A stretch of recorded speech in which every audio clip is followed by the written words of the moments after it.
MM1.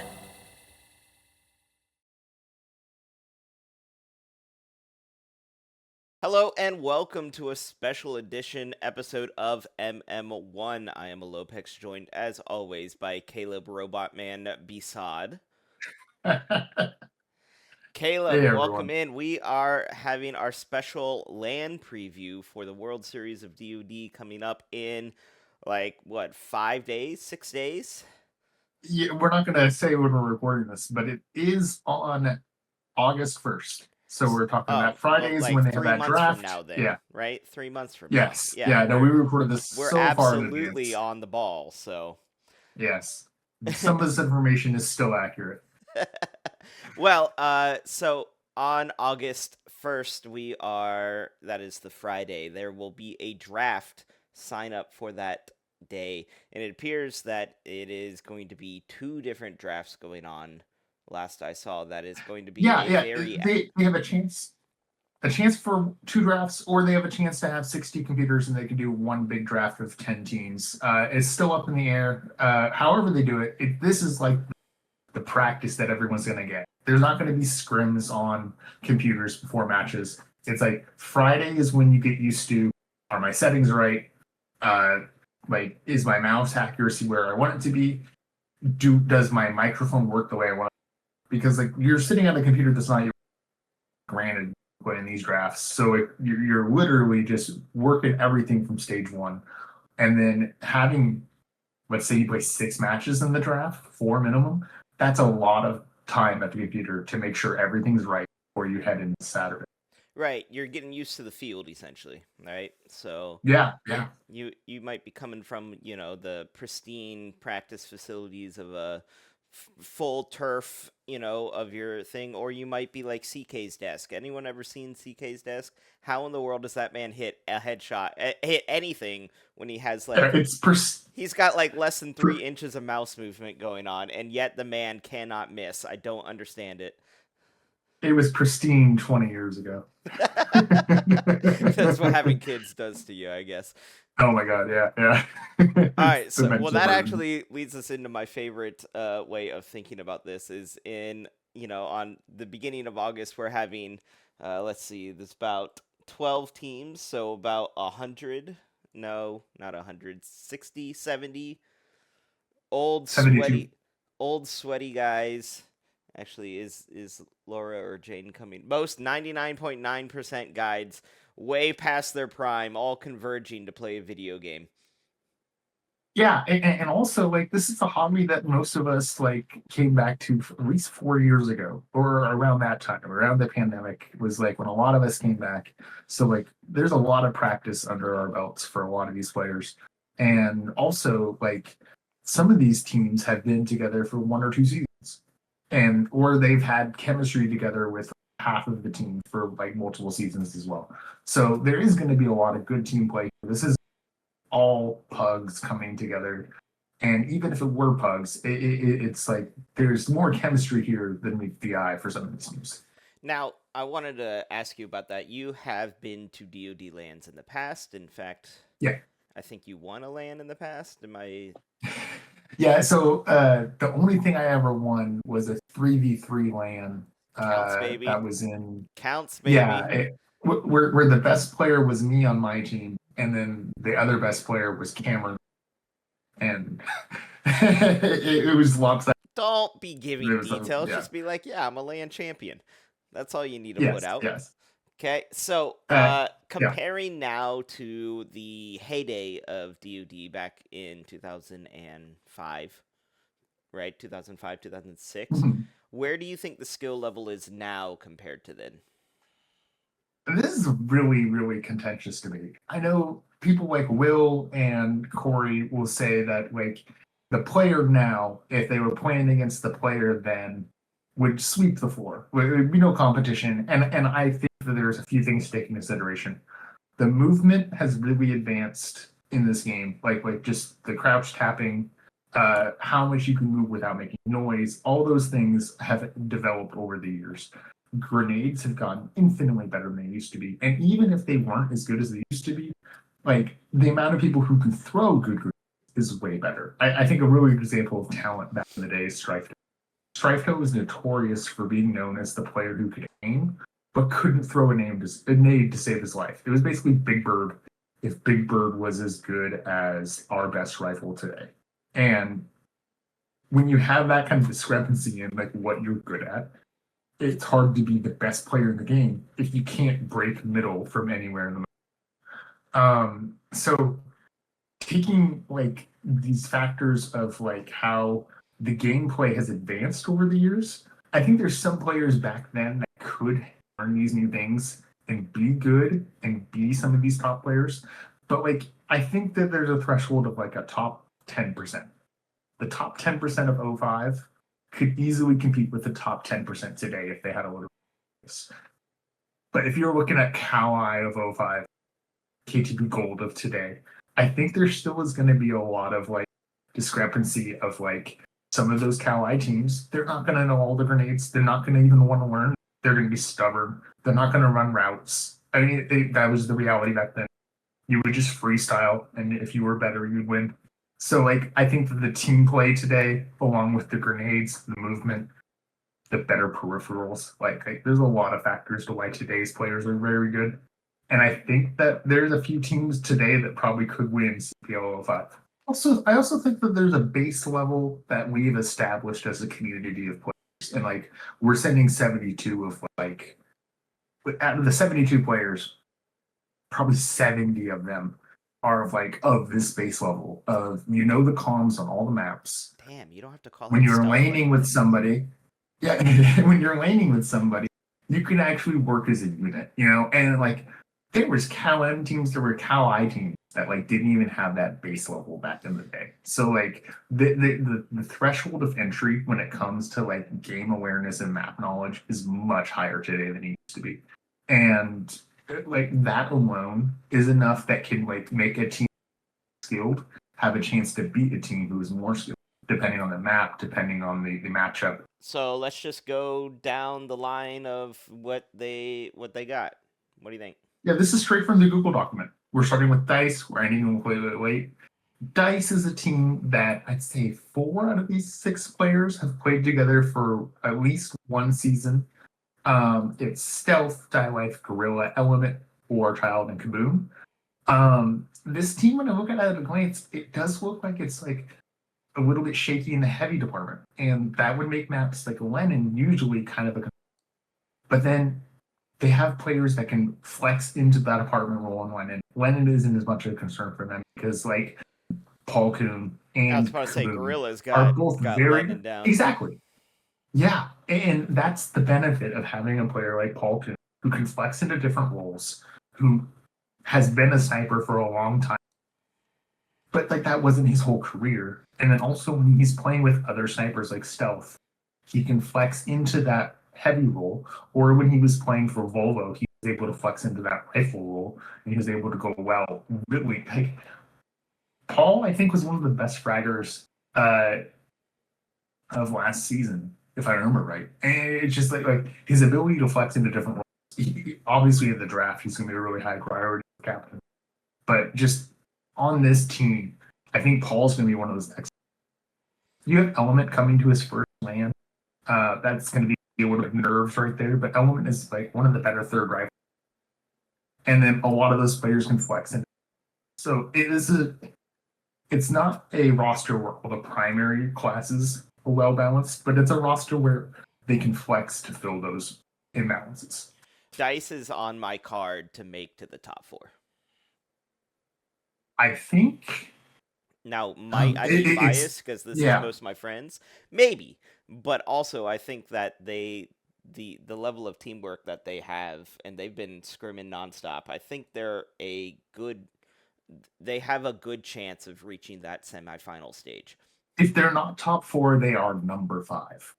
Well, and that's not me saying that like they are worse than the top 4. That's me saying that like that I think that the top 5 is in a bracket in their own, like when it comes to Yeah, the skill. fight for those But so semifinals is going to be holy a yeah, knockout. their top 4 map dependent. Let's say it that way. So Dice, I think they're pretty straightforward, pretty run of the mill DoD. I don't think they're going to do anything necessarily absolutely crazy. I think they're just going to punch you in the face and roll over you. We should also say Die Life and Warchild have a ton of land experience. And I'm guessing that they're both going to be primary rivals. That's Yes. going to be huge for them. Like, could you imagine like their Rel team, their Harrington team? Like this is going to be a very, very strong team. And especially Armory. Like they have so many tricks in the bag for this is really. Do you want to move on to Icy Hot? It looks like Element will be the main Car 98, and Oh, Warchild will be the Stoss. just as strong. Like Yeah, I'm not I trying think to take away from Warchild either. is the Yeah. Stoss. Stoss is one of the best Stoss in the game. So, all right, Yeah. moving on. Next, we got Icy Hot.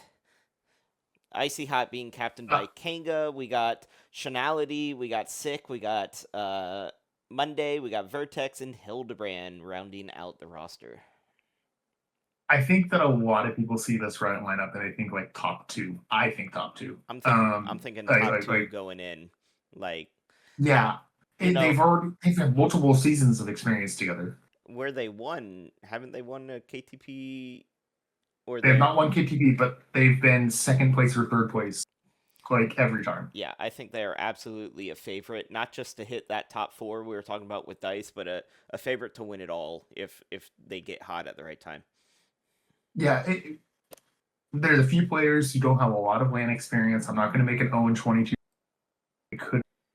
And then you have players like Hildebrand. Whenever I play a 12 man with Hildebrand, he like just dominates. And like it's one of those names that he doesn't play often enough for like everyone to think like, oh, this guy is one of the top snipers. But when you play against him or you play with him, you realize this guy's it's like shocking to forget about.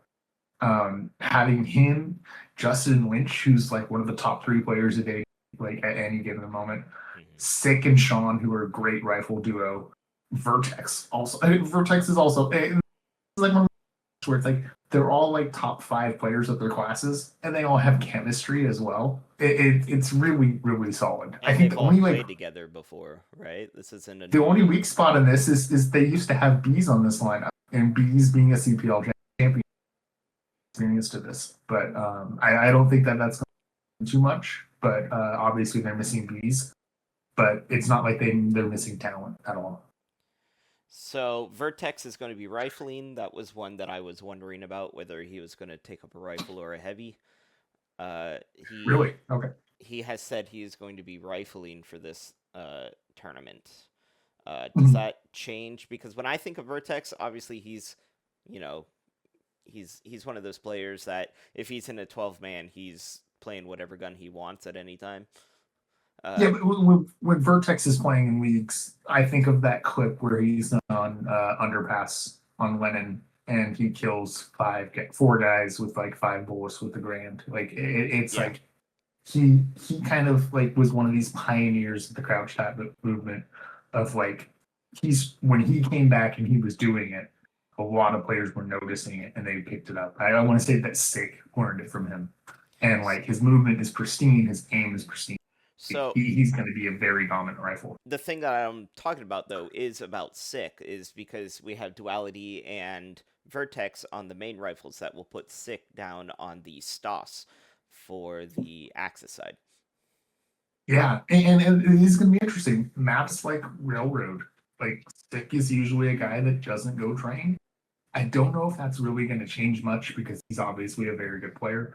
But there is intricacies of those kinds of routes where push, when to hold, with like timing with respawn timer. I know that Six is a smart player; he probably already does this, but we all have respawn timers on our map where we can see when we're going to respawn. If you peak as that respawn timer is back at 10, if you're waiting 10 seconds to respawn, that gives 10 seconds for the other guy to push through train. Like those kinds of like when to be aggressive moments are very different practice. And I can't name in 12 mans or like draft. I can't name a single time I've gone train against Sick. So it might be one of those things where They might send Monday. they might they obviously figured this out already. We're Yeah. speculating, but I talent wise, I have no question with Will playing the third rifle. But when it comes to some routes, maybe he might need to warm up and They might be practice a mixing little. it up a bit too. Or Yeah, honestly, I've seen teams like Hildebrand could just be in connector on allies, and I've seen teams not send an ally through train and send them down four-way instead, which when it is it an works. annoying thing to play against. When Yeah, it works, and when it doesn't, if you have a good flood train strat, you can maybe potentially get a cap out on it, but it's not, it comes down to those respawn timers and who's checking what, and this is all stuff that they've talked about and they've practiced in scrims, and this yeah, is us purely speculating. So yeah. And we both agree they're going to be top four, maybe top two. yeah, I'm thinking, he's definitely top four, and then we'll see how playoffs go from there. That's what I'm thinking. Yeah. Let's go to under. Under. So this is over's main roster with a few stand-ins, right? So now it's under. And the stand-ins aren't even really that much of a decrease in talent either. So we've got PB, we've got Baron, Patton, Devin, Tiljim, and Chi all coming in for under. Do you have the classes already pulled up for this? I Who is third have rifling for I this? have a few classes, and then I've been speculating beyond Yeah, there. So Devin, I think obviously PB and Chi are primary rifles. yes, I think they would be silly if they didn't do that. And Patton is Yeah, sniping. yeah. So then you're probably putting Devin and Devin says he's doing bar, and that is the only person who got back to me. that's fine. So the beauty of having Baron on your team, I won a draft with Baron. He can flex into heavy roles. He can stay in the third rifle role. He can flex into primary rifle. Like he can flex around. And then when you pair that with James, this is like having two Draymond Greens on your team who are like 6'9" but can flex up to center. Like you can. I don't think Draymond's 6'9", was 6'7". Any. You think I know basketball, Caleb? Yeah, I'm talking to the wrong guy. So you have two players that can flex into these different roles. So I think depending on the map, they might send one guy third rifle, and then the next map primary rifle. This team has a lot of flexibility, but with this team, I think that it really hinges around how well is Patton playing. Is Patton dominant? That is really what's going to open up this, and then 1B is Devin as dominant on land as he is online? Because Devin playing with Thunder last season was one of the most dominant right performances I've ever seen. He was taking like a K4 and dropping 40 bombs with a K43. It was just extremely dominant. If he brings, it's going to be a very hard team to beat against. I have this team for me. Okay. I think they're definitely in the um running. They could. I would not be surprised if they were top four. But Yeah, initial thoughts. This had that middle section we talked about. This is where I would put them. you put this in that middle four. Yeah, I'd put them in the middle four, and that's not. I think the only asterisk I worry about is you have two South American players who haven't. They're going to move up here for this tournament, and they're going to be playing with Well, they're gonna travel up 0 to here. 10 pings. Yeah. Zero, yeah. No red card issues. They're going to play between for the first time ever in a major tournament setting, and hopefully the draft is enough preparedness for them to really come in and dominate. Because like if they come in and turn head, that's how this becomes like a top 14 for me Mm-hmm. is when all their players are hitting all cylinders. If the middle four to me would be a disappointment if I were this team. All right. Next up, we have the best buds to ever bud. who have probably the best jerseys that are going to be on scene. I don't know if you've got a sneak peek of their attire for this Yeah. game, but Well, I've got like a whole like tier list of which ones are my their jerseys are yeah. top notch so far. So we have Hopper, Bromley, War Within, Big Bird. We've got Godfather and Chicago Legend all on the roster for this one. I've been to a LAN where I went 0 in total matches where you didn't win a single match. And I know that there's That's an okay. old cliche about Chicago Legends team OSK having that same performance. And it's less about like what was your LAN record and more about like what was your personal experience at LAN? Did it really get you out of your game? Did it give you jitters? Did it like carry you away from your mindset of dominance? So I don't think that we could take that previous as a negative for Chicago. I think it's a positive. Chicago I don't know. Legends in the rare group of people that actually like DoD and Zio, just so you know. Oh wow, I think there's a One few of players those. on this team that like that map. Yeah. Um, I think this team for me is in the top 4, and that's not because of they're not skilled. It's because the threshold of what the bar level of skill is I at this had this tournament. team right in the middle, and then every team that I kept putting in would just eventually knock them down. Oh, So yeah. so they're in my bottom 4, and it's not because I put them there, it's because I just put too many people ahead of them. And I don't know if that makes a difference, but that's how they ended up there for me. I think their first match of the day is against Seoul, which we're going to talk about their roster later. But like, if they can come in punching, and if they win that first match, they have a chance to get into that middle 4. Yeah, I think Best Bud's performance is really going to come down to a confidence. Bromley is one of those players where when Bromley is on, he's one of the best players in the game, and when he's not, he is not one of the best players in the game. So I think it comes down to, is Bromley going to take over a match here or there, because there will be one or two matches where all of a sudden Bromley's dropping 40. Yeah, and not only that, but Bromley's dropping 35, and he gets 2 cap outs because they can't track him. Or he's holding an entire side of the map by himself. Right? Like, it's going to happen. How consistent will it happen, I think, is the big decider. Yeah, he's definitely an X factor player for this team. All right, moving on to teams that have definitely played together for a while. We have Clinic.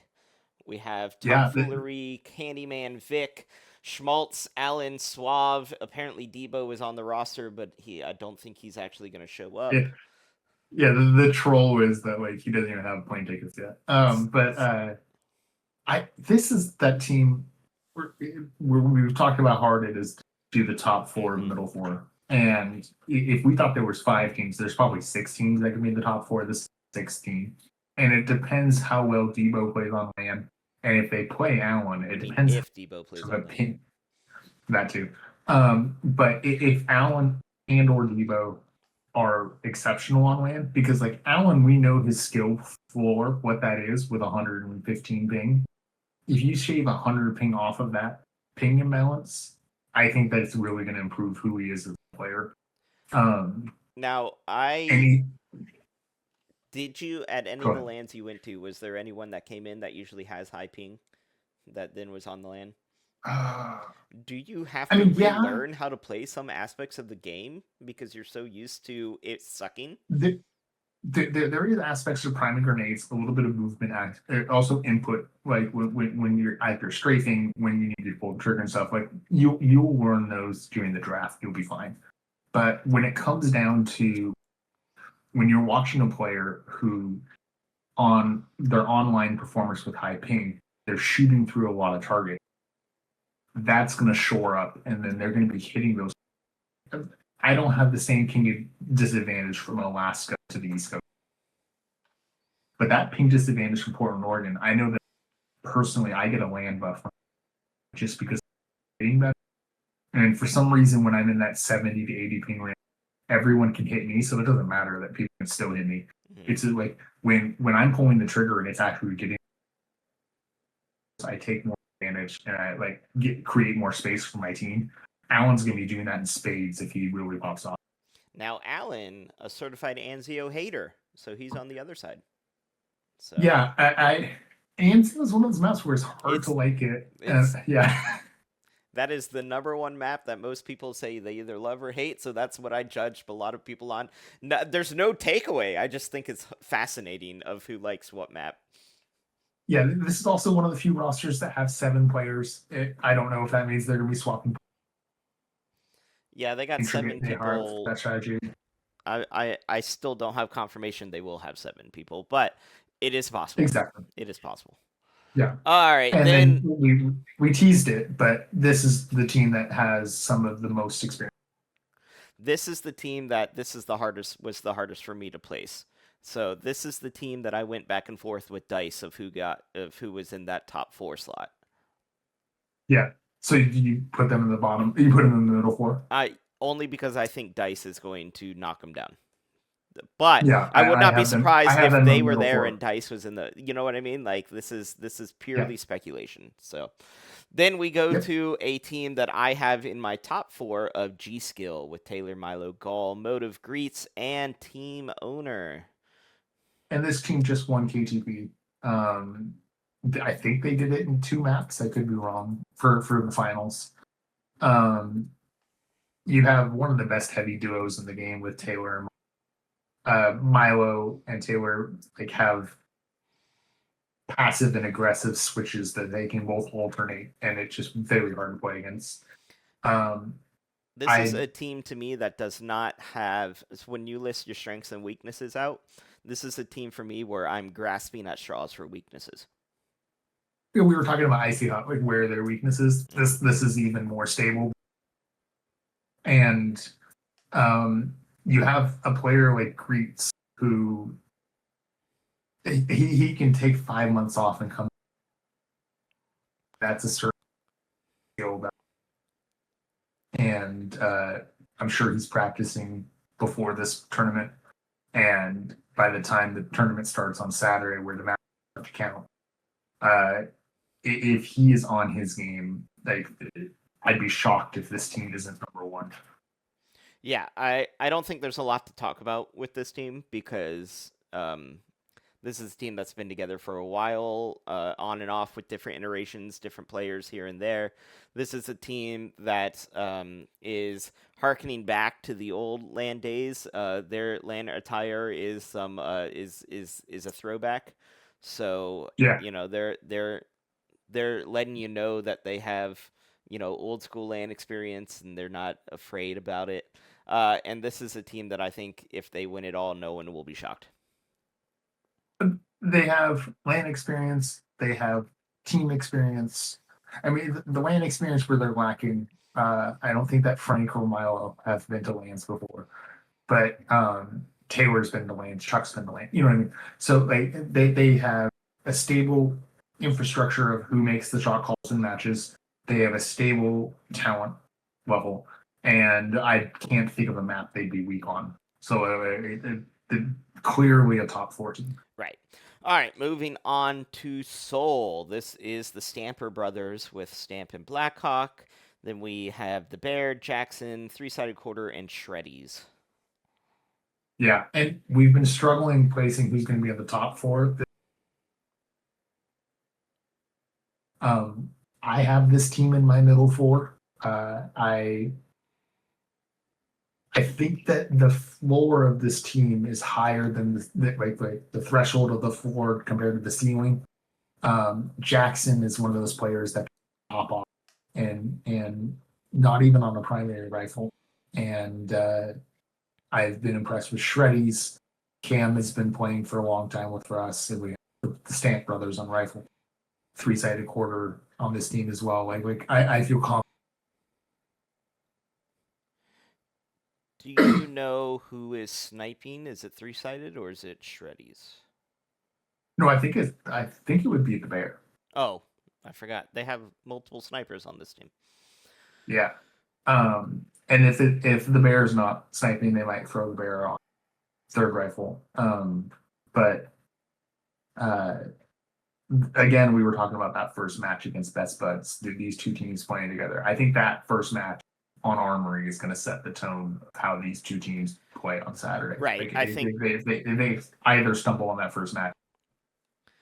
I think the first match, because I would say Soul and Best Buds are relatively evenly matched, and I would say Mhm. that the momentum that the first match gives will be a good indicator as to the rest of the performance. Yeah, because they go into their second match, which is the wild card. We haven't talked about wild card yet, but that second match against wild card top four teams or like maybe not top. So like that's a very hard to start the day. Yeah. All right, moving on to again a team that we don't need to spend a lot of time on Land Thunder, uh, which always this name always gets me because it's Online Thunder on Land Thunder. So we have the Okay. on Land Thunder version coming in. We've got Jag and Jules, Ryan Emo, Dorito, CK, and Fusion. Yeah, I think that the first Thunder team that went to Toronto and I think they were Online Thunder, and then when they started playing online, same moniker, but now they differentiate. But talk about really good heavy team. You already have Jules and Ryan, and this team. I know that Jagan complains about sniping, and I think that's more preference of like the actual class of sniping and how grenades have evolved. You're bringing Fusion back from not playing Day Defeat in quite a while. I think that's the whole in this. I'm not complaining about Fusion's CPL history or his championship history, which he is more complaining about uh, how often he's played since then. You can obviously come back and ride the bike, but are you going to be up to the same level as a War Child on Dice, or are you going to be on the same Baron Kevin on Under? Like some of those third rifle,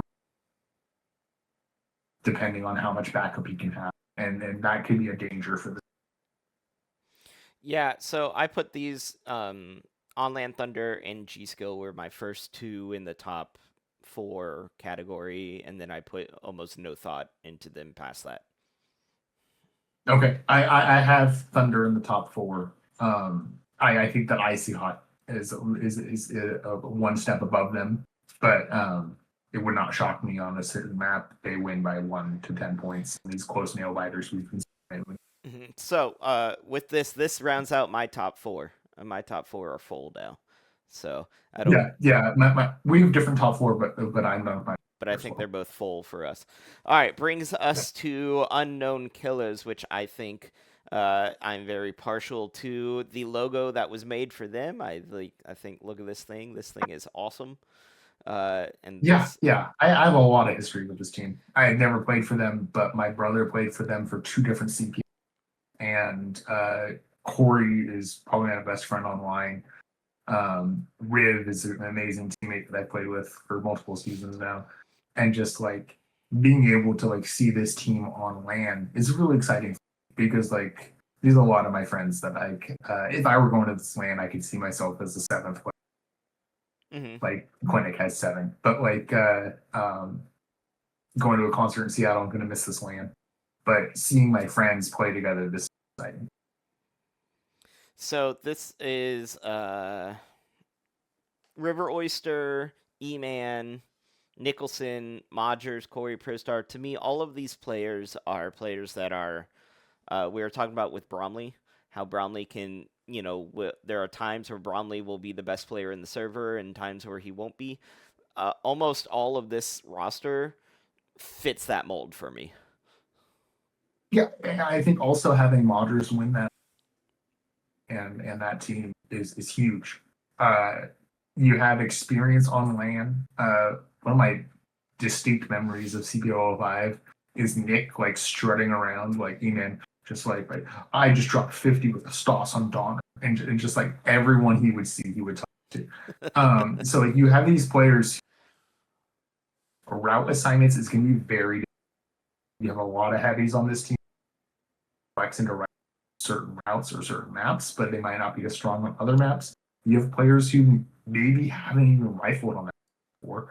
They're not going to know the grenades. They might get exposed by some of these top four teams. To me, this is the middle four team, but this is one of those middle four that might shock, be able to place in the top three. The only way their chemistry is on point. I think this is a middle four team that has the potential to scare people. Yes, Uh, yeah. do I We were think talking that about that schedule. they'll be able to then push into the top four? I'm not sold 100% on that, but I do think that they will not be taken lightly. For sure. Make sure the schedule. Yeah, the schedule's the same. So, uh, they go in. They're going to be playing Thunder, which is a top 14, and right off the bat, and then they head into G Skill. This is probably like for them. They probably have a hard going into this tournament, Right, and that G starting with Skill those match two is one teams. of the it is the wild card map. If the way the wild card map, there's four maps we play. We play them on 12 man. So we don't usually play them in KT. You have those four maps. The morning of the tournament, they will do a lottery system where are the maps that each team plays. You learn that day which map you G skill. You might get lucky, you might get hosed. You might think you're hosed and you get in there. This is why they call it the wild card. If Which they I start off 0-2 in this, they might end up in that middle four. If they start out 1-1 or 2-0, they might be in one of those top four slots. One of my favorite things about just esports in general is any sort of team esports that has changing maps. So Counter Strike, Valorant, Day of Defeat, anything like that. I love having wildcard maps in there because to me that show allows a different type of game or something. So everyone always talks about like the meta of games, right? And so the Yeah, meta of DoD has and always will be Harrington, right? Like, and so you can have a sure. team Yeah. that will beat you 100 out of 100 times on Harrington, right? Because they just have the quote unquote meta down pat. They are going to win on Harrington. But then you throw in a Shamil, Yeah. right? You throw in a map You where a throw route in can be dominated or protected by one player, you and it throw in really a changes completely things. different scoring system like a railroad, you're going to Yeah. have these little hiccups in the road, and it's up to you to kind of navigate them. And I think that adds a layer to that makes the esports more than just a simulation game. Like, Yeah, and, I, and, I and think I that don't mean like simulation like squad or something. I mean like we can't just put this into the computer and say, oh, based on player rankings, this team will win every single time. yeah, this isn't NBA 2K. This is like we're playing with real players who have personality, hate some routes, who can't throw the grenade to break bridge to save them lives, those kind of things. And for example of what you were saying about map, what it means to like play these maps will give you that advantage. A clear example for me is KTP Season 2 when my team Price is Right was playing against Love New. We we knew we could not win on Thunder. And we debated, do we ban Thunder in that playoff bracket, or do we let it go through so we can get a map we know we can win on? So we only need to win 2 out of 3. We win our first map on Railroad 2. We got that map. We head into Thunder. We knew that we weren't going to win. We tried to win. We wanted it, ended it 2. We wanted to go home early. We couldn't win on that map. But like you have maps you know that you can win on. You have these you know that you have a chance on. Swing hard on the maps you know you're good at. Don't get yourself down if you lose the maps you're bad at. Yeah. We ended up winning that series, but like sometimes there's a team that's going to be dominant on Thunder. Was dominant. Yeah, so it'll be interesting to see where they are. Okay, so we're both solid with UKZ in the middle section there. We're both agreeing on that. Then we have No Go, a team with currently 7 people registered. We'll see if all 7 show up. Looking at you, Koi. You got a long way to go, you know. There's Those of another you that map don't know, tournament in Koi Philadelphia. lives in Yeah. Philadelphia, and the land is in Philadelphia. Oh, are you So the serious? Yeah. idea of him missing it is just really funny to me.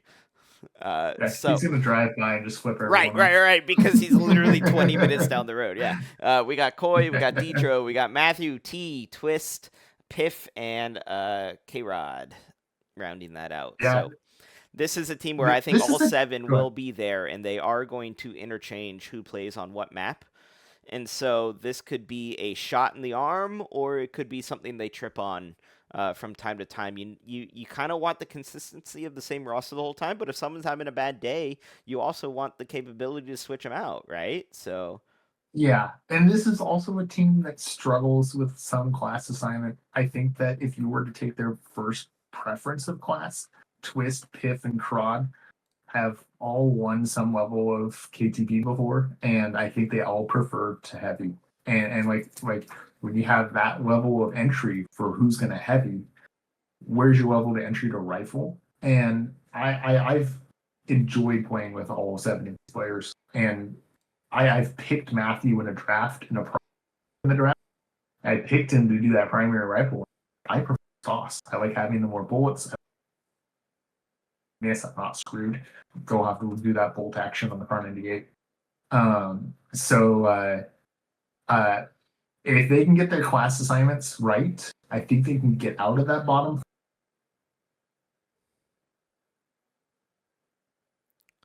I didn't hear the last thing you said. You said last I heard Oh, was class assignments right. yeah, that was the hard part. It's hard for me to say. There are a lot of friends on this team, but I have them. Yeah, I'm If moving they to can get bottom the four. classes, yeah, they can get into that middle four. If the class assignments never gel, This is I have them at the lower of the middle four. So I okay. have them as like I think you have like 8 teams in your middle four. uh only because I started to say somewhere in the bottom and you were like they're in my middle four and I just let you go with it. That's so our middle and bottom four are very different is what I'm learning. But Yeah, my yeah, no-go is I think the level of consistency that no-go brings is going I think they'd be a good, right at around right at that cutoff 7-6 area or Mhm. sorry 8-7 area. Okay. All right, then we Want to have head into leftovers? leftovers. This is one of my bottom four, not because of anything else, just because again they got pushed down so many times. Leftovers over here, captained by Stark. We got Head Like a Hole, Hypnotic, Epion, Reptar, and Hey Hi. These are all players who, by themselves, are relatively consistent, relatively good. They're not going to set the world on fire like Orion Emo is, but I would not be upset having to play with any of these players like they would be Yeah. having to play with me. So Yeah, I personally just want to shout out Nick. That is Nick. Norbert. Uh, Norbert is a great guy. Hey, I coming to this land is going to be a benefit for everyone who's attending this land, and it just like this is these last 2 teams are the pugs that got together, and they've never played a KTU match together before. They probably have scrimmed a few times leading up to this tournament, but they're really coming to hang out and have a chance to get. and But yeah, to me, they're also in the bottom. yeah, just because they're anytime you have a pug situation, you're just not going to have the same sort of chemistry. We talk about this. They talk about it on professional sports all the time of like, oh, they just got here this week. They were just traded here. They're not going to have the same amount of reps, Yeah, right? And then you have that yeah, Baker Mayfield Los Angeles Rams game. So sparks can still fly with teams like this, and all of these players are DoD players. You know what I mean? They're not like they're not just like here's my buddy that I brought along with me that can travel. Right? These are all DoD players. They all know the maps. They all know what they're doing. Hypnotic can go off. Stark can go off, right? Epion has bar shots. Is Epion going to grand or bar? I don't remember. But Epion has shots that have made me question my entire existence before. So, yeah, like, right. like these aren't just like random people pulled off the street. While I think our bottom four, just by nature of chemistry, they're still going to provide. They're still going to be there. They're still going to be a team that you got to contend with. They've got an interesting schedule I'm looking at where their first match of the day, no go on Armory. If they're able to win on Armory, I think that they have a chance to get into that middle four. And then their next every group has 3 teams that are hard to play against or 14. You know what I mean? Yeah, So they're going to have a few losses, and then they're going to end the day on against UKZ. If they're able to win the first, they can maybe get to that middle. For me, they're in the bottom four just because the threshold of competition I is lame. think I think they're fighting for the middle four. Yeah. Yeah, they're definitely fighting hard. Yeah. Yeah. And then we have the very last added in to round out the schedule. Thank you so much to these guys. Nine really stepping in and getting something organized here. And it's just perfect that they then chose the name Late, Late, Late because they were late additions to the schedule. And late, late, late, a wonderful DoD homage or history behind it. So Yeah. so to me, that's just cherry on the top. We got 9 Insight, Sir Snipes, Polak, Savage, and Miller rounding out the last team here. Yeah. Out of this team and leftovers, obviously coming to this tournament, I think this team has just together than leftovers does. The teams that I've played with KTP, it seems like I have like two teammates, two players on UKZ. This team also has two of my teammates on it. We have 9 and 8. I imagine they're both heavying together, some experience heavying together. Insight just placed second place silver with R heavying. Um, it, they're going to struggle with lane assignment. They're going to struggle with chemistry. They're going to struggle on when to get mid cap. If things fall into place, they're going to win a match or two. This is But the I thing have this with team in bottom four. yeah, just by nature of being the last edition pug, I have them in the bottom 4. Not, but this is the thing that really brings about DoD. DoD is not a game of killing. It's not a frag game, right? Now the Yeah, frags help you get the stuff that matters, right? Map control, yeah, flags, yeah, point totals. You can't do that without fragging the other team, right? But these are guys that can frag, but I don't know if they will be able to then translate that into that map control, into that flag captures, into the stuff that actually matters in the bottom of at the end of the scoreboard. yeah. And when we're talking about that middle four, we're talking about maybe the difference in one match. And they're going to have a very hard start to the day. And then they're going to have a long break. And then they have another hard match. They come back to Seoul on Railroad 2. If they can squeak a win out there, that's where they start thinking about getting out of that bottom four. And then they have Best Buds on Harrington. If they can win those two matches in a row, it could be a upset.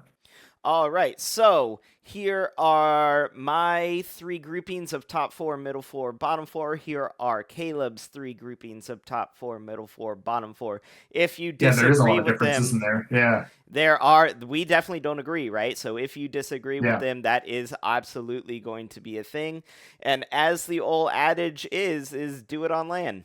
Right? Go in. If you're sitting yeah, here going, I'm not in the bottom 4, okay, do it on land. Get up there. We'll we'll yeah. we'll Show us where that land buff we happens. will gladly eat crow at the end of it, right? Like, but here we go. Here's our three groupings, both of us. And again, you can see there is a little bit of difference between me and Caleb on this one. So, going forward, let's talk just a little bit about land specifics. I will be at the LAN. I will be there. You will not be because you apparently like music Yeah, and you live on the other side of the nation for some reason. Uh, yeah. So something about better climate. how dare you? And my 95% humidity is not better to you? Like, excuse you? I could not So, imagine. so I will be there. I will be streaming all day Saturday and Sunday. The stream will be up, although I think, depending on the outcomes of who actually gets into the final semifinals and stuff, there will be either River Oyster or Corey Jagan or even maybe Die Life if I can rope him into it. We'll be casting those, but I will be casting all day Saturday. I will be casting for the first half of Sunday. There will be a stream for the second half for the finals going on Sunday. Be sure to tune in. It will be on my Twitch channel. Which is Zapola, so it's a Lopex backwards. It is on the screen. We hope to see you there. Even if you're not going to the LAN, supporting it by watching it on the stream, supporting it. So I didn't get to go to any of the LANs back in the 2000s. So I'm very excited to be there. Very excited to be streaming it. Please, if you are not going, please join in on the stream. We should have a little bit of fun games in the chat, as well as some fun DoD games on the broadcast. Caleb, anything you want to say before we sign out? Yeah, we did a brief overview of all the teams, and I think that we could have redone this whole video. And if we talked about 3 players on each team, we could talk about the other instead. Every single person on this team has worth, like, value, and just like they bring a talent and a contribution to winning. And didn't mean to leave anyone out as a way of saying that they weren't important, but we could have made a 3-hour video and Yeah, I didn't do a want to basic be here overview. till I didn't want Yeah, to be here for an hour for each team. So it's nothing against the players. If we didn't exactly. shout out a player, that's because they didn't pay us, right? So Yeah, if they want to be and I shout out think next time, a cool little 20 under the table, and then we'll get them. we didn't plan for this. I have an idea. What if we take the 2 players we think are going to be X factors for the entire lane? Like we think that these 2 players, if we did one, it'd be hard. But if we did 2, we have a chance covering our bases. But like 2 players we think are going to just be the wow factor of the land, basically, or the Ian Gilmore WSUD, who just like came in and were a step above. For me, I think that Greets has a chance of just like comes into a match, can drop 40, can drop 35 consistently. Basically, the no he won, he averaged 40 kills per half, which is insane. And I think the other X factor player that can, if either of those 2 players I are missed the your dominant your player in the mic cut out server, again. oh, Second player. Gorilla. I think Gorilla Paul Coon. Hmm.